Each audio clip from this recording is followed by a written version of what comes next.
The Brown Bear of Norway. There was once a king in Ireland, and he had 3 daughters, and they were very nice princes.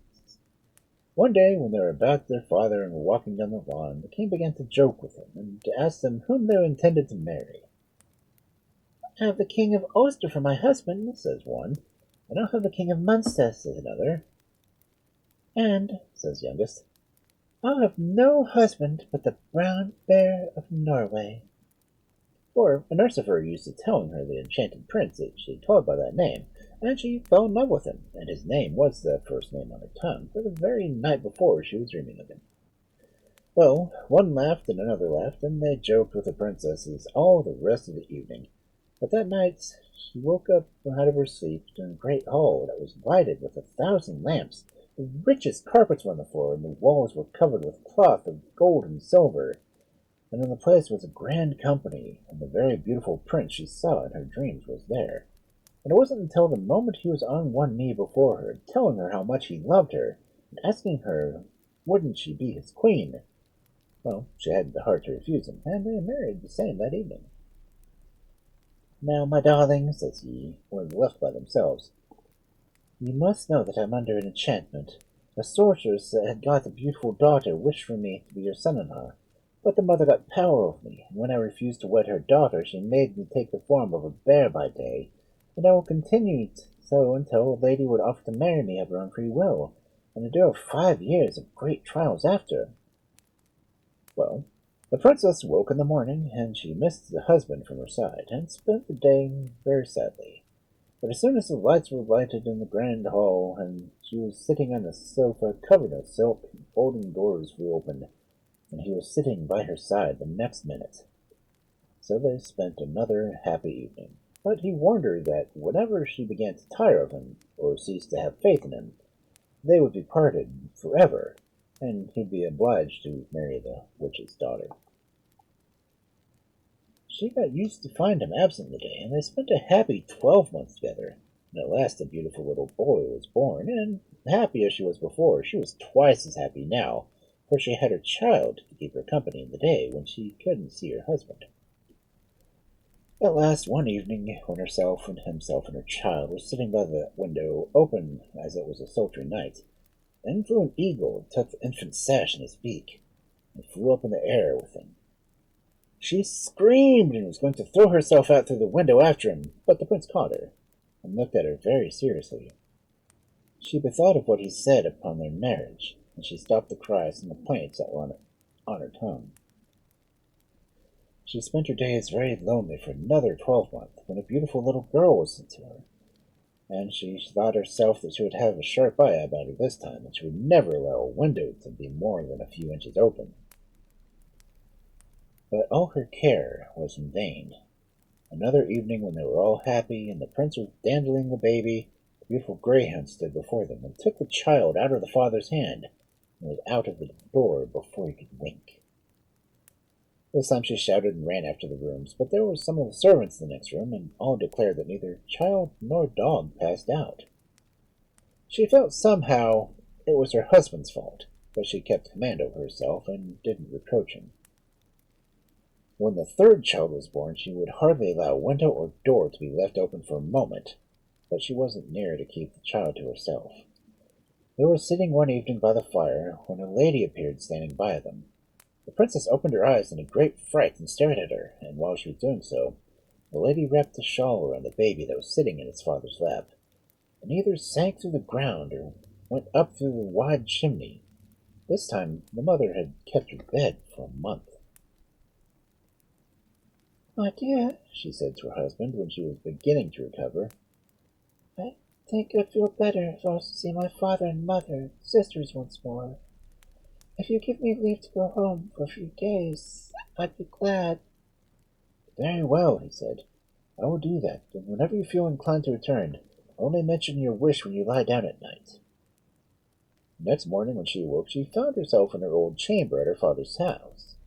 She rang the bell, and in a short time she had her mother and father and married sisters about her. They laughed till they cried with joy at finding her safe back again. In time she told them all that had happened to her, and they didn't know what to advise her to do. She was as fond of her husband as ever, and said she was sure that he couldn't help letting the children go, but still she was afraid beyond the world to have another child torn from her.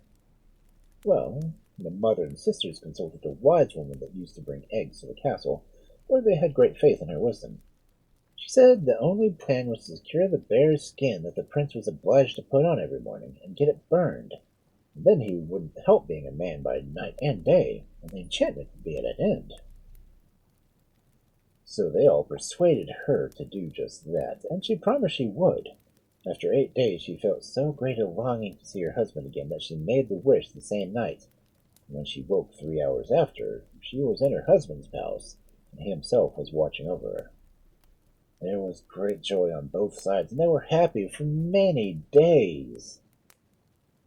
Now she began to think of how she never minded her husband leaving her in the morning. Now she never found him neglecting to give her a sweet drink out of a gold cup as she was going to bed. One night she contrived not to drink any of it, though she pretended to do so, and she was wakeful enough that in the morning she saw her husband passing out through a panel in the wainscot, though she kept her eyes nearly closed. Next night she got a few drops of the sleepy posset that she had saved from the evening before, and put it into her husband's nightly drink, and that made him sleep sound enough. She got up after midnight and passed through the panel and found a beautiful brown bear's hide hanging in the corner. Then she stole back and went down to the parlor fire and put the hide in the middle of it so it was fine ashes. Then she lay down by her husband and gave him a soft kiss on the cheek and fell asleep. If she were to live 100 years, she'd never forget how she wakened next morning. She found her husband looking down on her with misery and anger in his face. "Unhappy woman," he said, "you've separated us forever. Why hadn't you the patience for 5 years, and now I'm obliged, whether I like or not, to go 3 days' journey to the witch's castle and marry her daughter? The skin that was my guard, you have burned it, and my egg-wife you gave the council was the witch herself. I won't reproach you. Your punishment will be severe enough without it. Farewell, forever." He kissed her one last time, and was off the next minute, walking as fast as he could. She shouted after him, then seeing there was no use, she dressed herself and pursued after him. He never stopped, nor stayed, nor looked back, and still she kept him in sight, and when he was on the hill, she was in the hollow, and when he was in the hollow, she was on the hill. Her life was almost leaving her, when, just as the sun was setting, he turned up a lane and went into a little house. She crawled up after him, and when she got inside, there was a beautiful boy on his knees, and he kissed and hugged him. "My poor darling," says he, "is your eldest child, and here," he says, pointing to the woman that was looking with a smile on her face, "is the eagle that carried him away." She forgot all her sorrows in a moment, hugging her child and laughing and crying over him. The woman washed their feet and rubbed them with an ointment that took all the soreness out of the bones and made them as fresh as a daisy. Next morning, just before sunrise, he was up and prepared to be off. "Here," he said to her, "is a thing which may be of use to you. It's some scissors, and whether the stuff you cut off with it will be turned into silk. The moment the sun rises, I'll lose all memory of yourself and your children, and I'll get it at sunset again. Farewell." But he wasn't gone until she was out of sight of him again, leaving her boy behind. It was the same as yesterday. The shadows met before them in the morning and followed them in the evening. He never stopped, and she never stopped, and as the sun was setting he turned up another lane, and they found their little daughter. It was all joy and comfort again till the morning, and then the 3rd day's journey commenced. But before he started he gave her a comb, and told her that whenever she used it, pearls and diamonds would fall from her hair, till she had his memory from sunset to sunrise. But from sunrise to sunset he travelled under the charm, and never threw his eye behind. This night they came to where the youngest baby was, and in the next morning before sunrise the prince spoke to her for the last time. "Here, my poor wife," he said, "is a little hand-reel with gold thread that has no end, and the half of our marriage ring. If you ever get to my house and put down the half ring to mine, I shall recollect you. There is a wood yonder, and the moment after I enter it, I'll forget everything that's ever happened between us, just as if it were born yesterday. Farewell, dear wife and child, forever." Just then the sun rose, and away he walked towards the woods. She saw it open before him, and close after him, and when she came up, she could no more get in than she could break through a stone wall. She wrung her hands and shed tears, but then she recollected herself and cried out, "Wood, I charge you by my 3 magic gifts, the scissors, the comb, and the reel, to let me through." And it opened, and she went along a walk until she came to the side of a palace and a lawn, and a woodsman's cottage on the edge of the wood where it came nearest the palace. She went into the lodge and asked the woodsman and his wife to take her into their service. They were not willing at first, but she told them she could ask no wages, and would give them diamonds and pearls and silk stuff and gold thread whenever they wished for them. And then they agreed to let her stay. It wasn't long till she heard how a young prince that had just arrived was living in the palace of the young mistress. He seldom stirred abroad. Everyone that saw him remarked how silent and sorrowful he went about, like a person that was searching for some lost thing. The servants were conceited folk, and the big house began to take notice of the beautiful young woman at the lodge, and to annoy her with their impudence. The head footman, who was the most troublesome, said at last he invited her to come and take tea with her. Oh, how rejoiced he was, and how he bragged of it to the servants' hall. When everything came, the footman walked to the lodge and was shown to her sitting room, and the lodgekeeper and his wife stood in great awe of her, and gave her 2 rooms for herself. Well, when he sat down, and stiff as a ramrod, and was talking in a grand style about the great doings of the castle, she was getting tea and wrote post ready. "Oh," she says to him, "would you like a hand out the window and cut off a sprig of the honeysuckle?" He got up with great glee, and put his hand and head out, and she said, "By the virtue of my magic gifts, let a pair of horns spring out of your head and sing to the lodge." Just as she wished, so it was. They sprang from the front of each ear and met at the back. Oh, how the poor wretch!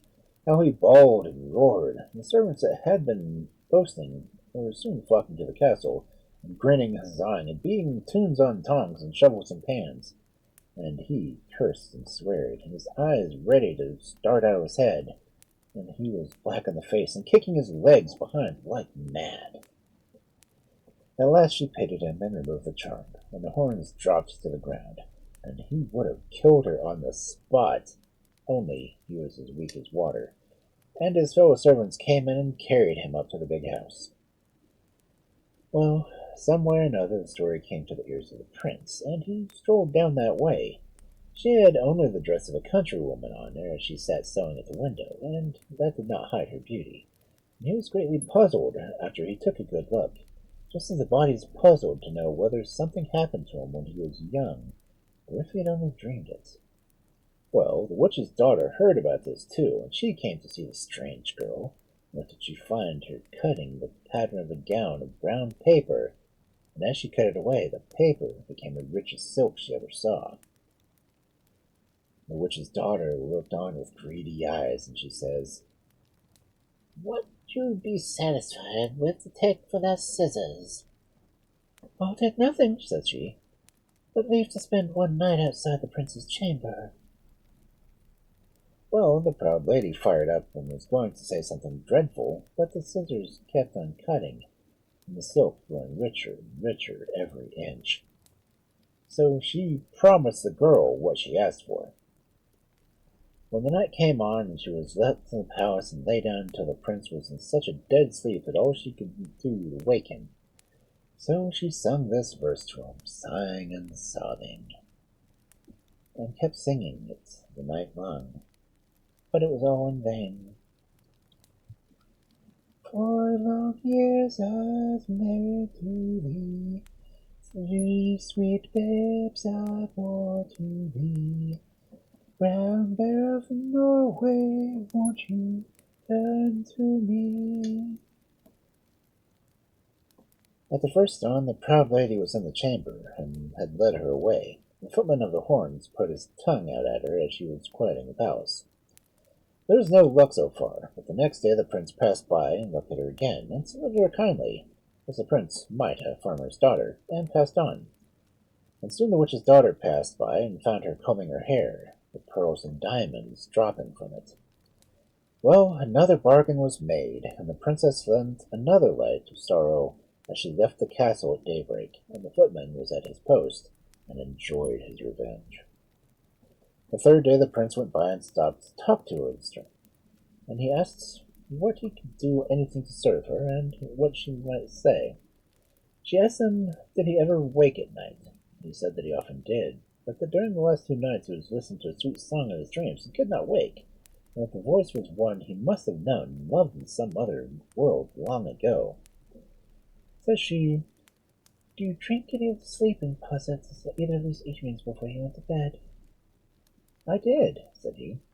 "2 evenings my wife has given me something to drink, but I don't know whether it was a sleepy posset or not." "Well, Prince," said she, "as you say you would wish to oblige me, you can do it by not tasting any drink tonight." "I will not," he says, and then he went on his walk. Well, the great lady soon came after the prince and found the stranger was using her hand reel and winding gold thread off of it, and the third bargain was made. That evening the prince was lying on his bed at twilight, and his mind much disturbed, and the door opened, and his princess walked, and she sat down by his bedside and sung. "For long years I was married to thee, 3 sweet babes I bore to thee. Brown Bear of Norway, won't you turn to me?" "Brown Bear of Norway," said he, "I don't understand you. Don't you remember, Prince, that I was your wedded wife for 4 years?" "I do not," he said, "but I'm sure I wish it was so." "Don't you remember our 3 babes that are still alive?" "Show them to me. My mind is all a heap of confusion." "Look at the half of our marriage ring that hangs at your neck, and fit it to this." He did so, and at the same moment the charm was broken. His full memory came back on him, and he flung his arms round his wife's neck, and both burst into tears. Well, there was a great cry outside, and the castle walls were heard splitting and cracking. Everyone in the castle was alarmed, and made their way out. The prince and princess went with the rest, and by the time all were safe on the lawn, down came the building, and made the ground tremble for miles around. No one ever saw the witch and her daughter afterwards. It was not long till the prince and princess had their own children with them, and they set out for their own palace. The kings of Ireland and of Munster and Ulster, and their wives, soon came to visit them, and may everyone that deserves to be happy as the brown bear of Norway and his family.